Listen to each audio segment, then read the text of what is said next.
Lina avait 8 ans, une petite fille vive, curieuse et un peu rêveuse, qui grandissait dans un quartier populaire où le quotidien se mêlait au bruit constant du marché. Les cris des marchands, le cliquetis des casseroles en aluminium, l'odeur du poisson fumé et du pain chaud formaient la toile sonore et olfactive de ces journées. Depuis plusieurs mois, Lina et ses frères et sœurs vivaient dans la parcelle familiale, un enclos partagé avec d'autres familles, pendant que leur mère, seule pour les élever, s'absentait régulièrement pour aller acheter des marchandises à l'intérieur du pays. Des absences longues, parfois de plusieurs mois. Leur mère partait souvent avant l'aube, discrètement, pour ne pas réveiller ses enfants en pleurs. Mais Lina, elle, sentait toujours le vide, comme un nœud serré dans son ventre, une absence lourde sur ses petites épaules d'enfant. Chaque fois qu'un voisin murmurait le prénom de sa mère, Lina courait, pleine d'espoir. « Maman est là !» se disait-elle, le cœur battant. Mais chaque fois, c'était une déception de plus. Elle ne comprenait pas pourquoi sa mère devait partir si longtemps, pourquoi elle ne pouvait pas rester avec eux. Mais avec le temps, elle commençait à deviner que c'était par nécessité. Leur mère se battait pour eux, pour qu'ils mangent, pour qu'ils étudient, pour qu'ils vivent un peu mieux qu'elle. Lina n'attendait qu'une chose, pouvoir l'accompagner un jour, voir où elle allait, comprendre ce qu'elle faisait, ce qu'elle achetait, vivre avec elle, ne serait-ce qu'un instant, ce que sa mère vivait dans ses longs périples. Et puis, ce jour est arrivé. Ce matin-là, Lina s'était levée plus tôt que d'habitude. Le soleil ne s'était pas encore levé, mais elle était déjà assise sur la natte, les genoux serrés contre sa poitrine. Elle avait entendu sa mère parler à sa tante la veille au soir. Elle devait repartir dans quelques jours pour un autre long voyage. Une nouvelle absence, une nouvelle attente. Alors, Lina a pris son courage à deux mains. Pendant que sa mère pliait quelques vêtements dans une bassine en plastique, Lina s'est approchée doucement, la gorge nouée. Sa petite voix tremblante s'est élevée. « Maman, je peux venir avec toi cette fois ?» Sa mère a arrêté son geste. Elle l'a regardée longuement, sans un mot. Dans son regard, il y avait un mélange de surprise, de tristesse, et peut-être un peu de soulagement aussi. Comme si elle avait toujours su que ce jour viendrait, mais qu'elle espérait le repousser encore un peu. Elle savait les routes difficiles, les nuits dures, les dangers sur le fleuve, les maladies qui guettent. Elle savait aussi que ce voyage ne serait pas un jeu d'enfant. Mais en voyant les yeux brillants de Lina, sa détermination sincère, elle a compris. Peut-être était-ce le moment. Peut-être que Lina devait voir de ses propres yeux ce qu'elle vivait. C'est un long voyage, ma fille. Il n'y a pas de confort, pas de lit moelleux, pas de jouets, pas de lumière. Seulement le ciel, l'eau et le travail. Tu crois que tu es prête ? Lina a hoché la tête, sans hésiter. Quelques jours plus tard, la décision était prise. C'étaient les grandes vacances, et même si les revenus de la mère étaient modestes, elle voulait faire plaisir à ses enfants, Lina, sa sœur cadette et leur grand frère. Elle allait les emmener tous les trois, non pas pour se reposer, mais pour partager un peu de ce quotidien qu'elle vivait en silence depuis des années. Le cœur de Lina débordait d'excitation. Pour la première fois, elle allait partir. Elle n'allait plus attendre seule dans la parcelle, les yeux fixés sur la porte. Cette fois-ci, elle allait marcher aux côtés de sa mère et découvrir ce monde inconnu qui la séparait toujours d'elle. L'annonce du voyage a changé l'atmosphère dans la maison. Lina n'avait jamais vu sa mère aussi occupée. Elle courait dans tous les sens, pliant des pagnes, préparant des vivres secs, négociant avec des voisines des sachets de bouillie, de mil ou de maïs à emporter. Chaque objet avait sa place. Chaque morceau de tissu, chaque pièce économisée pendant des mois, trouvait soudain son utilité. Lina, elle, trépignait. Elle ne tenait plus en place. Elle posait 1000 questions, voulait tout voir, tout toucher. Elle observait sa mère préparer une grande carrie sec, peser le sel, compter les savons qu'elle allait revendre. Elle se demandait comment tout cela allait rentrer dans les sacs. Dans un vieux sac de voyage rafistolé, sa mère glissa quelques vêtements pour elle et ses frères et sœurs, des nattes roulées et quelques ustensiles. Ils n'avaient pas grand-chose, mais le peu qu'ils avaient semblait maintenant précieux. Sa mère lui confia un petit seau. « C'est pour nous laver pendant le voyage, garde-le bien. » Dans la parcelle, les voisines commentaient « Tu vas l'amener vraiment? Elle est encore petite. Elle veut voir, elle verra, avait simplement répondu sa mère d'un ton résolu. Le jour du départ, la petite famille se leva avant l'aube. Un voisin les emmena au port en moto. Lina s'installa entre les sacs, la tête tournée vers le ciel encore noir. Une brise fraîche effleurait son visage. Elle avait à peine dormi la nuit précédente, excitée et anxieuse. Son ventre gargouillait, mais elle n'y prêtait pas attention. C'était le début de quelque chose, un départ qui allait changer son regard à jamais. Elle ne le savait pas encore, mais ce voyage allait s'imprimer profondément dans sa mémoire, comme une cicatrice douce et brûlante. Le matin du départ, la ville s'éveillait lentement. Les klaxons timides résonnaient déjà entre les bâtiments.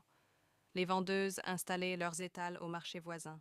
Lina et sa famille, Sac et Nat sous les bras, prirent un taxi collectif. Ils s'entassèrent à 5 à l'arrière, comme c'est souvent le cas. Lina sur les genoux de sa sœur, sa mère serrée entre les sacs de provisions et le chauffeur qui pestait contre les embouteillages du petit matin. Le trajet ne fut pas long, mais pour Lina, c'était déjà un début d'aventure. Elle collait son visage à la vitre poussiéreuse, regardant défiler les rues qu'elle connaissait, jusqu'à ce que les immeubles laissent la place à des entrepôts, puis à la silhouette du port. Arrivée au terminal fluvial, Lina leva les yeux. Là, devant elle, se dressait un bateau immense, du moins à ses yeux d'enfant. Un bateau à 2 niveaux, peint de couleurs vives, un peu défraîchi par les voyages. C'était une barge motorisée, utilisée pour transporter marchandises et passagers. Le pont était ouvert, envahi de gens déjà installés, de nattes, de marmites, de paniers et de cris d'enfants. Une foule bigarrée, vivante, bruyante. Lina n'en croyait pas ses yeux. Elle ne savait pas à quoi s'attendre, mais sûrement pas à un bateau aussi animé qu'un marché. Des vendeuses circulaient entre les passagers, criant « Pain chaud, café, œufs durs, eau fraîche, jus glacé ». Des enceintes crachotaient une musique populaire. Les enfants couraient sur le pont supérieur. Des femmes discutaient bruyamment pendant que d'autres faisaient déjà la cuisine au coin d'une bâche. Certains passagers jouaient aux cartes. D'autres, fatigués, dormaient déjà à l'ombre de leurs baluchons. Lina se sentait minuscule. Elle n'avait jamais quitté son quartier, même si celui-ci donnait directement sur le marché. Là où elle vivait, c'était le bruit des vendeuses de poissons, des enfants qui pleurent, de la radio du voisin. Mais ici, c'était un monde nouveau, flottant, en mouvement, presque irréel. Sa mère les mena à l'arrière du bateau, là où l'on s'installait si l'on n'avait pas de cabine. Sur une grande dalle métallique, les passagers s'entassaient sous le ciel ouvert. Pas de toit, pas de matelas, juste le sol du bateau, dur, poussiéreux, mais à l'air libre. C'était la saison sèche, alors on ne risquait pas la pluie. Sa mère étala les nattes, installa les sacs comme des oreillers de fortune et s'assit avec un soupir. « C'est ici qu'on dormira. » Lina regarda le fleuve qui ondulait paresseusement et pour la première fois, elle sentit un frisson dans le dos.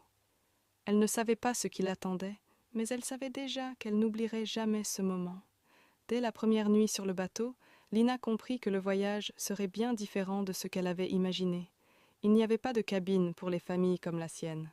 Les rares couchettes étaient réservées à ceux qui pouvaient payer cher ou à l'équipage. Eux, comme la majorité des passagers, s'installaient sur le pont arrière du bateau, à la belle étoile. Sa mère avait étendu des nattes sur le plancher métallique encore chaud du soleil de la journée. Les enfants s'y installèrent, enroulés dans des pagnes. Lina n'avait jamais dormi ainsi, en plein air, bercée par le ronronnement du moteur et les bruissements du fleuve. Au-dessus d'elle, un ciel piqué d'étoiles. C'était beau, mais elle avait du mal à fermer l'œil. L'odeur du gasoil, le bruit des gens qui parlaient encore tard dans la nuit, les bébés qui pleuraient, les vendeurs qui circulaient même à minuit, tout cela formait une étrange mélodie. Pendant la journée, la vie à bord était mouvementée. Il y avait des vendeurs ambulants qui circulaient de long en large, des marmites posées sur des foyers improvisés, de la musique, des chamailleries entre enfants, des rires, des disputes. C'était un marché flottant, un quartier entier sur l'eau. Lina était fascinée. Elle avait l'impression d'être dans un monde parallèle, loin de sa parcelle poussiéreuse, loin des longues attentes solitaires. Et surtout, avec sa mère, tout le temps. Et un soir, alors que les adultes discutaient et que le soleil s'était couché, Lina jouait avec sa petite sœur.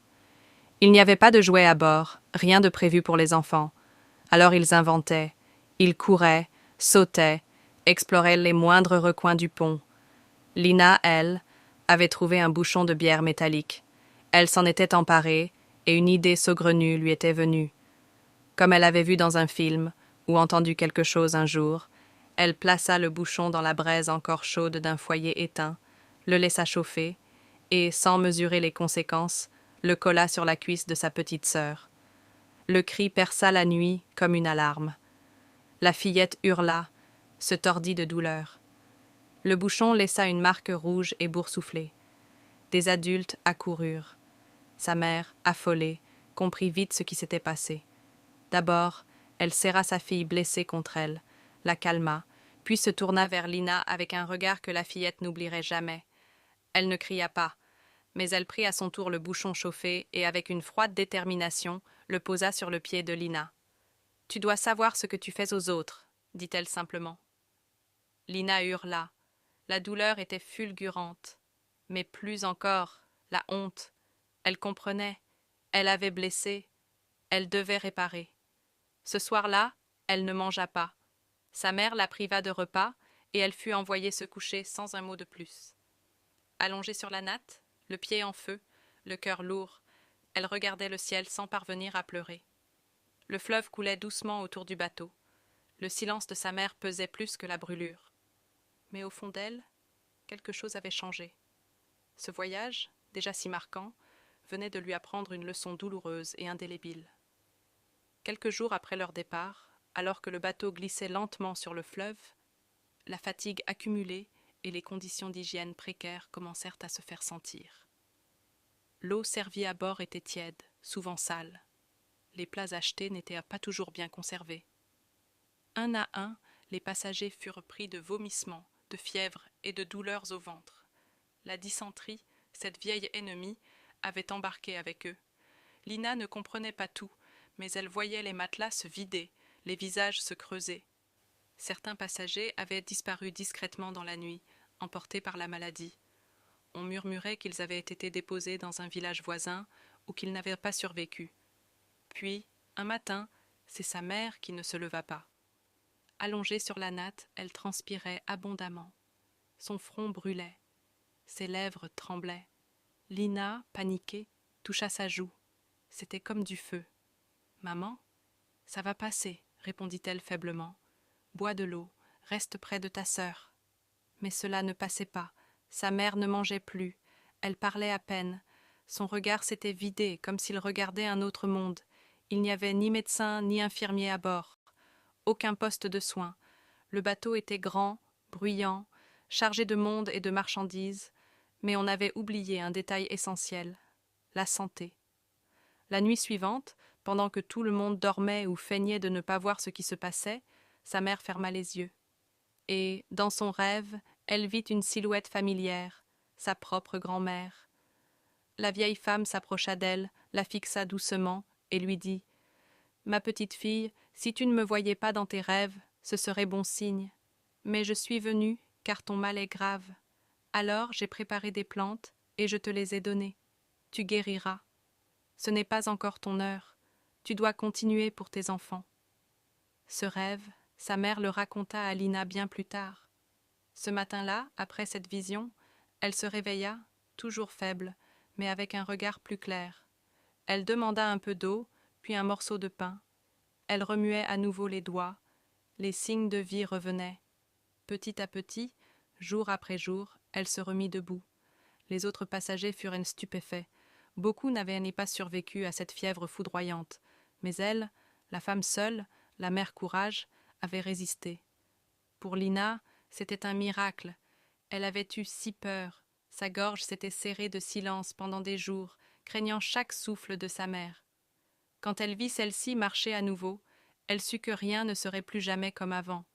Elle avait frôlé la perte, mais aussi compris la force immense qui habitait cette femme qu'elle appelait « maman ». Après plusieurs jours de navigation et d'épreuves, le bateau accosta enfin au village où la mère de Lina venait acheter ses marchandises.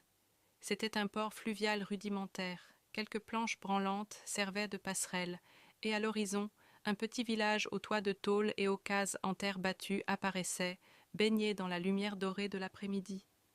Dès leur descente, Lina sentit que tout était différent. L'air était plus sec, le silence plus dense. Les gens les regardaient avec curiosité, mais sans hostilité. Les enfants du village couraient, pieds et nus, leurs habits rapiécés flottant au vent. Certains jouaient dans la rivière, riant à gorge déployée, se jetant de l'eau. Lina les regardait, interdite. Elle venait de la ville. Elle avait toujours été bien habillée, même modestement. Chez elle, il y avait du bruit, des voitures, des klaxons, des marchands ambulants. Son quartier bougeait sans cesse. Ici, c'était un autre rythme, un autre monde. Soudain, elle vit un garçon plongé dans l'eau. Cela lui rappela une douleur enfouie. Elle détourna les yeux. Sa mère avait toujours interdit à ses enfants de nager. Lina savait pourquoi. Elle n'avait jamais connu son frère aîné, mais son absence flottait partout dans la maison. Il était mort noyé dans une piscine, à seulement 6 ans. À cette époque, Lina n'avait que 6 mois. Mais ce drame avait laissé une empreinte silencieuse dans le cœur de leur mère. L'eau, depuis, était devenue une frontière. C'était le grand frère de Lina qui se chargea de décharger la marchandise du bateau. Il portait les sacs un à un, le front perlé de sueur, les bras crispés, sous le regard impressionné de ses sœurs. Ce n'était plus simplement leur frère, c'était un jeune homme déjà capable d'épauler leur mère. Dès notre arrivée, les villageois se sont attroupés autour de nos sacs. Ma mère avait commencé à vendre le sel, le sucre, les boîtes de conserve et les autres denrées qu'elle avait soigneusement achetées en ville. Une fois toute la marchandise vendue, leur mère repartit dans le village pour acheter à son tour ce qu'elle revendrait en ville. Poissons fumés, crocodiles séchés, gibier salé, autant de produits introuvables dans leur quartier, méprisés en ville. La première nuit dans ce village, Lina, sa sœur et leur mère furent conduites dans une case, là où elles devaient passer la nuit. Une pièce unique, un lit, un sol en terre battue, et, sous le lit, un crocodile vivant, muselé et ligoté. Lina en resta paralysée, le regard figé sur l'ombre menaçante. Elle rêva des crocs du reptile, d'un rugissement sourd, d'un bond brusque. Et puis, il y eut cet épisode qu'elle n'oubliera jamais. Ilance. Après quelques jours passés dans ce village au rythme lent, au silence profond et aux nuits hantées par les crocs du crocodile sous le lit, le moment du retour arriva. Mais tout ne se passa pas comme prévu. Le bateau qui devait les ramener à la ville était bloqué, coincé dans un banc de sable. Le niveau du fleuve avait baissé brutalement. La saison sèche frappait fort. L'eau s'était retirée à certains endroits comme une mer timide, ne laissant qu'un long ruban de sable et de boue. Le capitaine avait annoncé « Impossible de repartir d'ici. Il faut rejoindre le village voisin à pied. » Alors, la petite troupe se mit en route. Lina, sa mère, sa sœur et son frère, comme tant d'autres familles, entamèrent une marche lente sous le soleil. Ils traversèrent les herbes hautes, les chemins poussiéreux, les villages silencieux. À un moment, ils longèrent le fleuve presque asséché. Le lit du fleuve était devenu une terre nue, craquelée, avec quelques poches d'eau stagnantes. On aurait dit un miracle inversé. Non pas l'eau qui ouvre un passage, mais la terre qui reprend sa place. Lina, pieds nus dans le sable tiède, avait l'impression de traverser quelque chose de sacré. Elle pensa au récit biblique que sa mère racontait le soir. Elle murmura « On dirait les Israélites qui ont traversé la mer Rouge. » Sa mère, pourtant encore affaiblie, sourit. Ce n'était pas la mer, ce n'était pas l'Égypte, mais c'était leur traversée. Ils marchèrent longtemps, parfois en silence, parfois en chantonnant pour oublier la fatigue. Ils croisèrent des troupeaux, des femmes portant de lourdes charges sur la tête, des enfants qui saluaient en courant. Arrivés au village voisin, ils purent enfin retrouver un bateau, plus petit, qui les mena jusqu'au port de la ville. Le voyage du retour fut calme. Lina n'en garde que peu de souvenirs. Peut-être était-elle trop fatiguée, peut-être avait-elle trop vu, ou peut-être simplement parce que l'essentiel s'était déjà imprimé dans son cœur. Elle était avec sa mère. Elle ne l'attendait plus, elle voyageait à ses côtés. De ce voyage, Lina ne se souvenait plus très bien du retour à la maison. Le passage en taxi, les retrouvailles avec la parcelle familiale, la routine de la ville, tout cela s'était noyé dans l'oubli. Mais ce dont elle se souvenait, c'était de la chaleur du soleil sur le fleuve, de la peur froide du crocodile sous le lit, du goût des beignets chauds sur le bateau, de la fièvre de sa mère et de la voix apaisante de son arrière-grand-mère dans ce rêve étrange et tendre. Elle se rappelait surtout ne pas avoir eu à attendre. Car pour la première fois, elle n'attendait pas sa mère dans la cour, à scruter le portail, à sursauter chaque fois qu'un passant murmurait son nom. Elle était avec elle. Elle avait vu de ses propres yeux ce que signifiait partir à l'intérieur du pays. Les heures sur le fleuve, la dureté des échanges, la maladie qui frappe sans prévenir, les nuits à la belle étoile sur le pont d'un bateau, les enfants aux pieds nus et les marchés improvisés sous des toiles tendues. Elle avait vu sa mère se battre, sans se plaindre, pour qu'ils aient à manger, pour qu'ils puissent étudier, pour qu'ils ne manquent de rien d'essentiel. Elle comprit aussi que les vacances n'étaient là pas forcément des jours de plage ou des glaces en terrasse. Pour elle, cette traversée, aussi éprouvante soit-elle, avait été un vrai voyage, une aventure, une épreuve, un souvenir fondateur. Aujourd'hui encore, bien des années plus tard, Lina se demande comment sa mère a trouvé la force. Comment, malgré la fièvre, la peur, la fatigue, elle a continué d'avancer.